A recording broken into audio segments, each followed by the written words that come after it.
Welcome to Public Domain Video Theater presented by the great detectives of Old Time Radio. From Boise, Idaho, this is your host, Adam Graham. If you have a comment, email it to me, box13@greatdetectives.net. Well, today we're going to bring you an episode of Man Behind the Badge. It's Season 2, Episode 11, original air date February 12th, 1955, and the title is The Case of the Dying Past.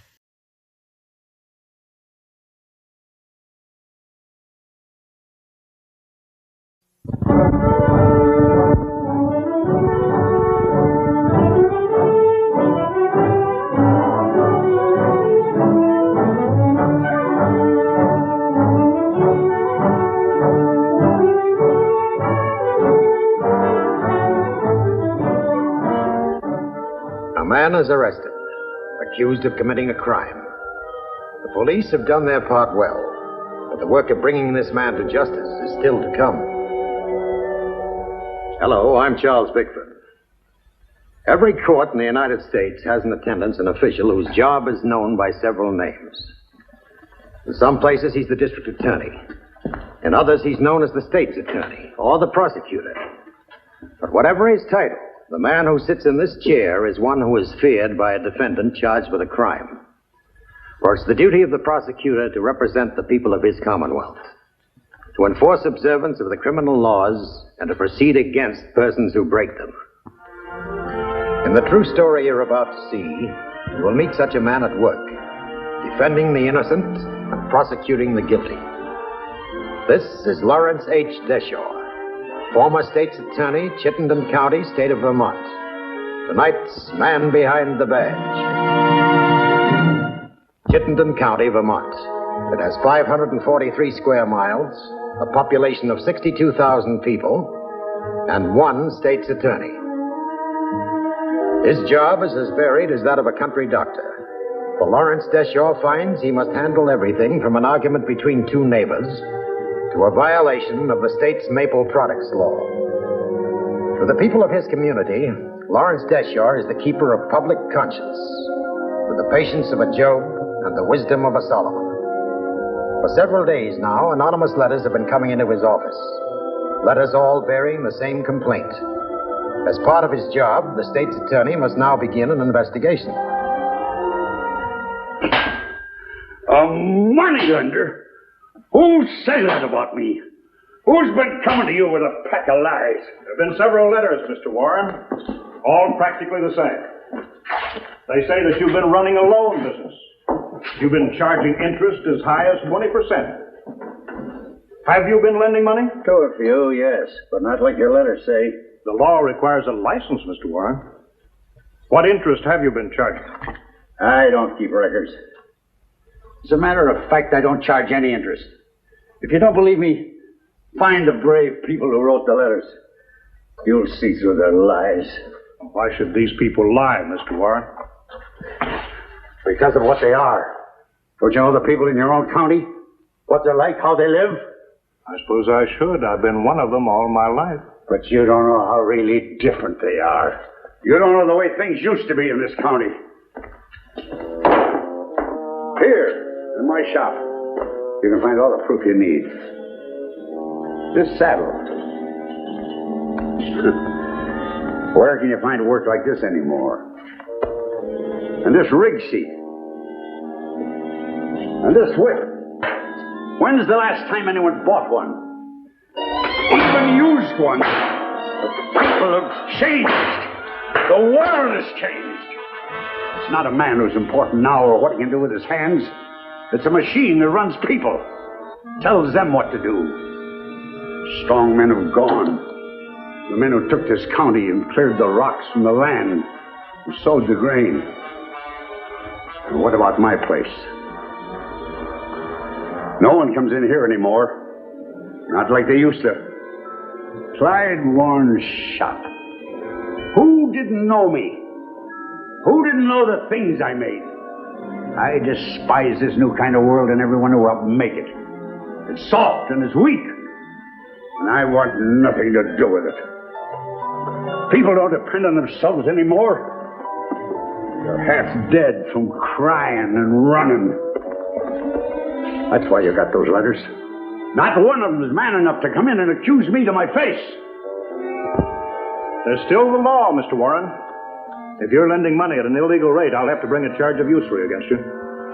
I don't see how you can, Mr. Deshaw, seeing there's no witness against me. Perhaps. But I'll do my best and try to find one. All the next day, the state's attorney has been on the phone, trying to track down the writers of the anonymous letters.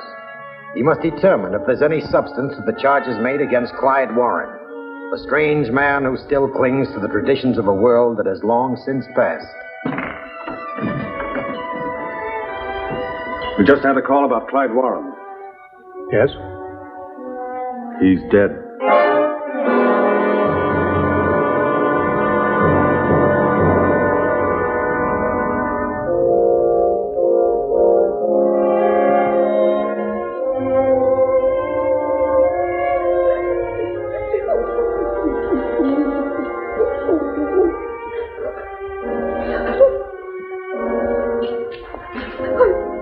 I'm sorry, but seeing him there like that. We understand, Miss Butler. I was bringing him his lunch. You see, he liked the hot lunch.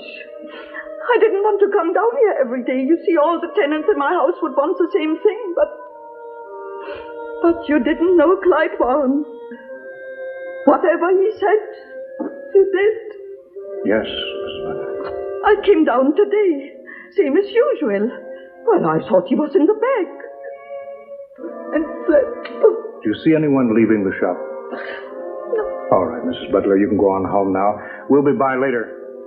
Chief, have Paul drive Mrs. Butler home, will you?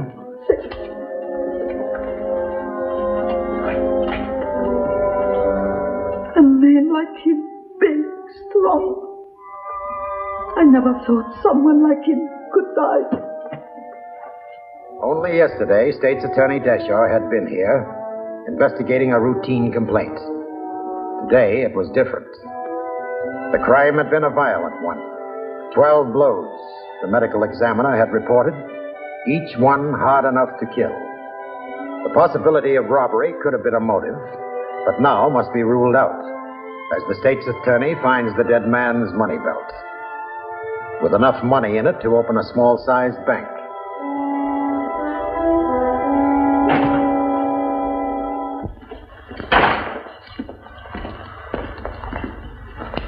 The money belt. Is that Warren's? Yeah. Whoever emptied his pockets overlooked it. Quite a lot of capital for a man to be carrying around. That is, unless he intended using it. Money lending. This practically proves it. The one who killed him knew he had a lot of cash around. Came in.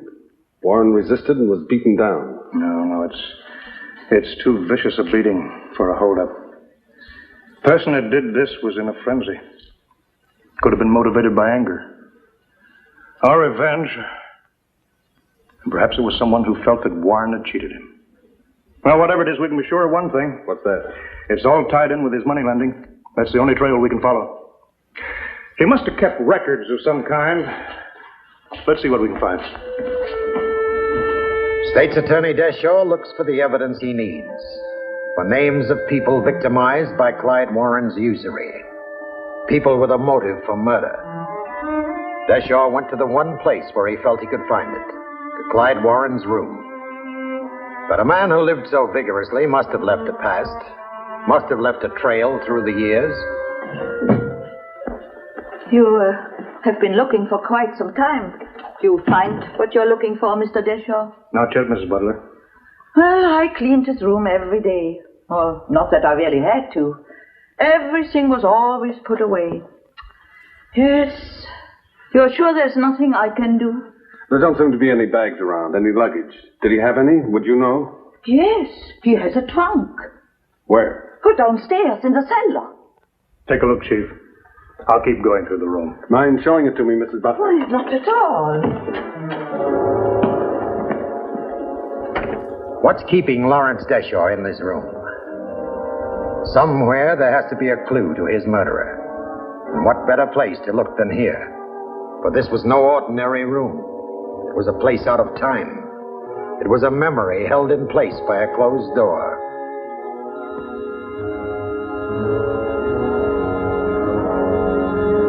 State's Attorney Deshaw looks around the room and he can feel that something is missing. Here is a room where a man had lived, had spent his leisure hours, and yet something seemed wrong. There was something missing. No radio, no television. Nothing to keep Clyde Warren in touch with the world around him. Only a memento to keep him tied to yesterday. A man is what he reads. Clyde Warren's small library was well thumbed. Good books, written in a style which pleased the tastes of the early 1900s.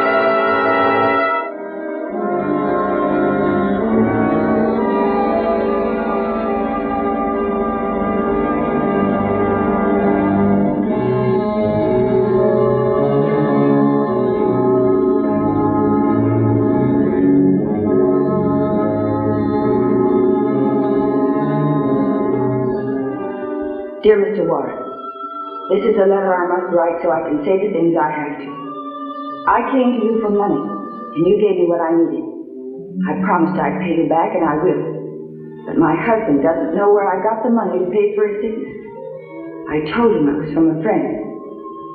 Mr. Warren, I just can't pay this month like I promised.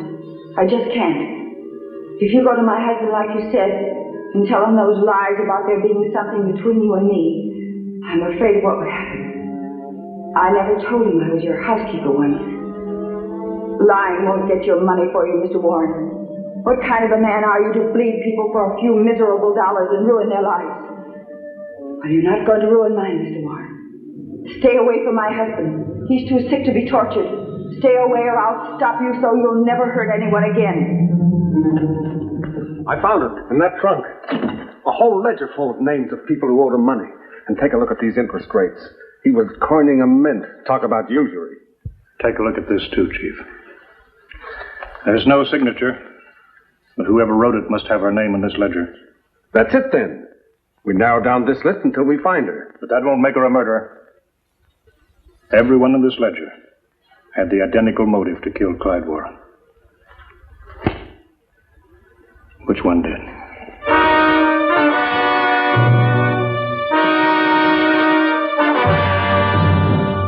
All the names in Clyde Warren's ledger is a big one. State's Attorney Lawrence Deshaw instructs Chief Dawson to check all alibis as thoroughly as possible. Deshaw himself will try to find the woman who wrote the threatening letter. A letter which in itself contains the clue to her identity. His housekeeper? Why, that's funny. I mean, that you should ask me about her. Why's that? Why, I saw her today. First time in months since she quit Mr. Warren and went to be married to a man in Barrie. She was here in town? I was going into Mr. Warren's shop and I saw her across the street. I called out her name, but she didn't hear me. Are you sure it was her? Why, that was only across the street. Why are you asking about her, Mr. Deshaw? Just that she might be able to help me. What's her name, Mrs. Butler? Ada Lowell. That's her maiden name. I didn't know the man. Where was she married? In Barrie. Poor Ada. Beg pardon? I mean, that must be a big shock to her. Yes, it must be. By the end of the next day, Ada Lowell's married name and new address had been found. City officials in Barrie had supplied the information, but now the state's attorney's problem was to question her without endangering her husband's health. Deshaw arranged to meet her the next morning at a friend's home. Yes, sir. I wrote that letter. But I didn't mean anything by it. I just wanted him to stay away from my husband. He was a devil. And I'm glad he's dead. He never caused anything but trouble and misery. He had no feeling for people. Why should we have any for him now? Why did you go near his place 2 days ago? I didn't. Well, you were seen, Mrs. Beckley. It'd be better if you told the truth. You're not being accused of anything. Well, Well, I was going in, I admit it. Only I didn't. There was someone else in there with him. Someone else? Yes. Oh, I know I should have told the police when I heard he was dead. But I was scared that you'd find my letter, that you'd blame me. Who was in the shop? Well, it must have been the man you're looking for, the one who killed Mr. Warren. Oh, why is that, Mrs. Beckley? Well, because Mrs. Butler went in right then, and she's the one who found the body. You're certain? I know it. You see, Mrs. Butler was the last one to go in. I saw her as I walked away, but I made believe I didn't. She started to scream the minute she went into the shop. What? I don't know what happened to the man who was with Mr. Warren. Maybe he got out the back way. But he's the one, nobody else.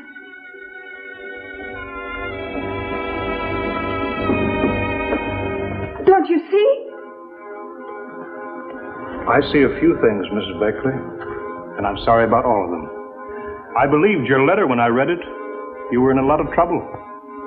But I knew that I'd have to find you. Frankly, I was hoping that you could tell me a better story. It's not a story, it's what happened. I'd like to substantiate it if I can, Mrs. Beckley. Can't you tell me a little more, like what the man in the shop looked like? I didn't see his face. He wore a red mackinaw, a red cap. That's all I know. Very well, Mrs. Beckley, that'll be all for now.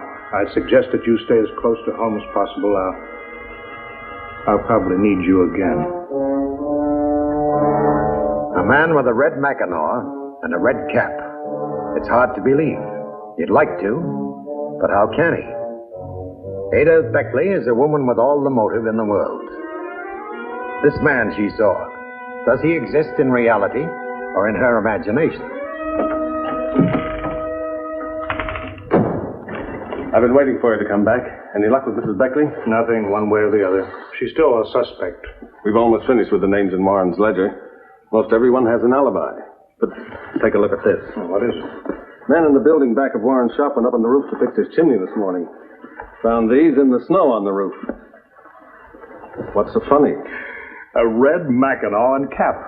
You know about them. Ada Beckley claims that she saw someone in Warren's shop wearing these just before the killing. Whoever it was knows he was seen. He probably hid these on the roof next door, figuring it wouldn't be found till spring, when the snow melted. Yet the man walking in this weather without a coat, that's downright foolish. Everyone would be sure to notice him. Yeah, I suppose you're right.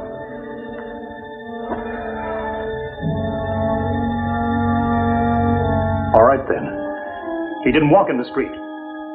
It's obvious that he lived right near the harness shop, in a place he could get back to using back alleys and yards. Chief, get Warren's ledger back in here right away. When we find out who lives near the shop, we'll have a lead that can't miss. Of the many people in debt to Clyde Warren, only one lives within an area of just 2 blocks to the harness shop, in a house which could easily have been reached without using the streets nearby. The suspect's name is Carl Wingate. He is 23 years old. His occupation is that of a mill worker. He is married, but currently is separated from his wife. Yeah, I borrowed money from Clyde Warren. There weren't many people who'd give it to me. Guess I had no choice. Carl, your mackinaw and your cap, where are they? My mackinaw? If you do own a red mackinaw, I've asked some people on your street. Oh, sure, yeah, I own one. I didn't say no. I own a cap, too. May I see them? Well, they're not here. I loaned them to a friend of mine last week. Why do you ask about them? We know one thing about Mr. Warren's murderer, Carl. He was wearing a mackinaw. A red one. And a cap. Now, just admit it, Mr. Deschamps. This is wrong. Sure, I own that coat. I said so, but I loaned it to Tom McKellar last week, and I didn't get it back yet. Look, he's got it, so ask him, not me.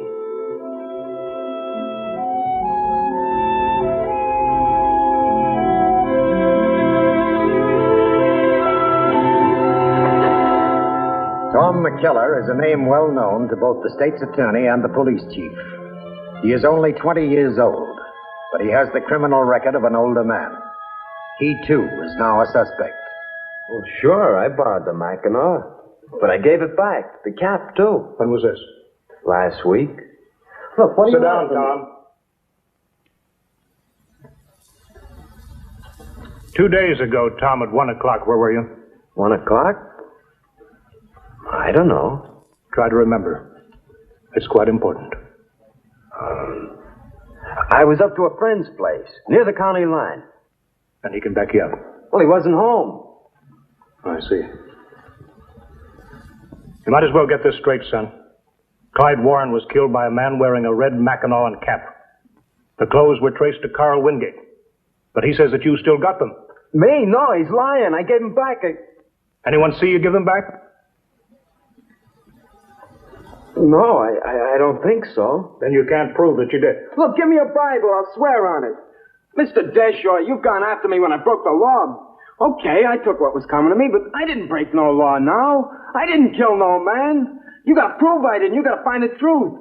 What's the answer for Lawrence Deshaw? One of these men is innocent, the other guilty. He knows there is only one way to find out. To return to the scene of the crime itself. To force the murderer to identify himself. Now, what are we doing here? Come on, tell him the truth, Wingate. Tell him. I already have. You never gave me back my coat. I did. You two don't have to settle this. It's being done for you. What do you mean? Man who murdered Mr. Warren was seen in this shop by a woman who stood in that doorway, just where she is now.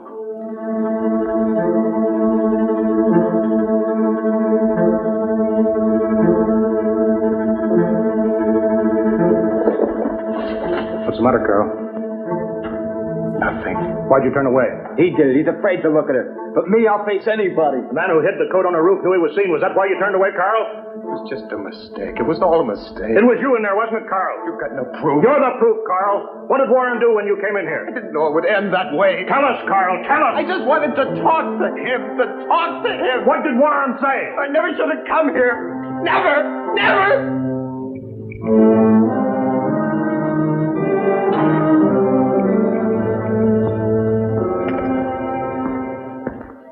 Did you bring my money? I couldn't, Mr. Warren. I'll need a little more time. You've had it. I said I'd go to your employer if you didn't bring it. Well, maybe you don't keep your word, but I do. Look, you can't do that. I'll lose my job. Then give me my money. Look, Mr. Warren, it's my wife. See, she left me. I'm trying to get her to come back. Wingate, I don't want your troubles. I just want my money. Look, you gotta understand. You see, if she finds out that I borrowed money from you, or I'm liable to lose my job, then she'll never come back. You should have thought of that before. What kind of a man are you, anyway? Get your hands off me. If you were half a man, you wouldn't come in here on your knees whining like a half-grown dog. You'd get that money somehow. You'd learn to depend on yourself and no one else. You can't live by yourself, Mr. Warren. Sometimes a man needs help. I never did. But you and the others just like you. You don't know what it means to stand alone. You're cowards. No, we're decent people, but you wouldn't know what that means.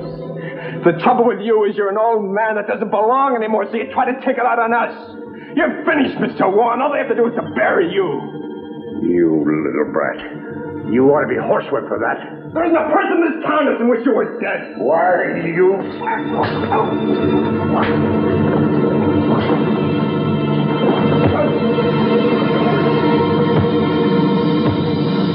Hit him! And hit him! He didn't deserve to live!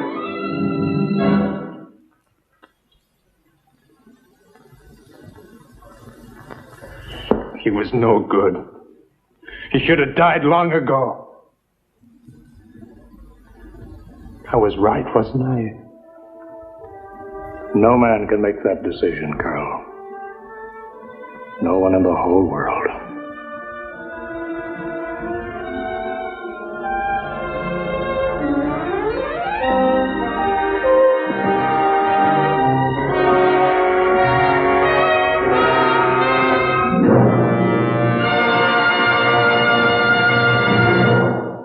After After hearing the state's case, the jury trying Carl Wingate returned a verdict of guilty, and he's now serving his term in the Vermont State Prison.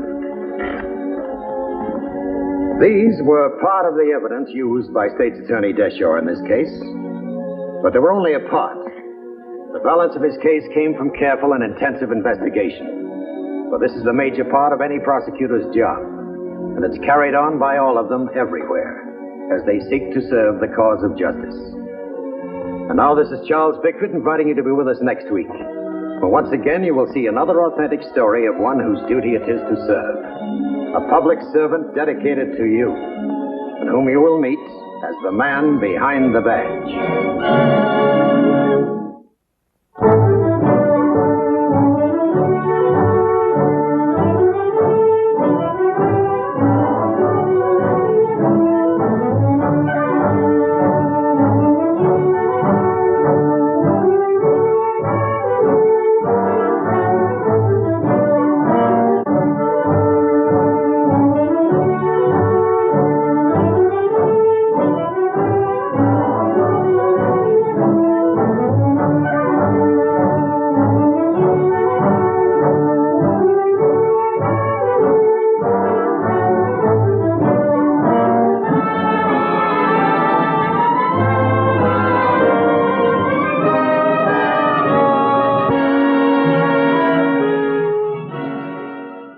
Welcome back. Well, I enjoyed the small town setting, and it was definitely a case where it made sense for the state's attorney to be so involved in the investigation. I think in a lot of old-time radio, as well as movies and television, oftentimes the district attorney takes on this, ridiculous role in a big city with cases where you're like, the district attorney would probably not investigate that. Here it totally made sense. Of course, you had a town full of suspects. I mean, I actually kind of thought my first suspicion was of the landlady. Just the way she talked about him, because she was really trying to be nice, but it was clear that even while she was shocked and actually genuinely saddened about his death, that he was a difficult person to deal with. All right, well, that will actually do it for today. Join us back here next time for another episode of Public Domain Video Theater. In the meantime, send your comments to box13@greatdetectives.net. Follow us on Twitter at Radio Detectives and become one of our friends on Facebook, facebook.com/Radio Detectives. And if you like these videos, you can become one of our patrons at patreon.com/Radio Detectives. From Boise, Idaho, this is your host, Adam Graham, signing off.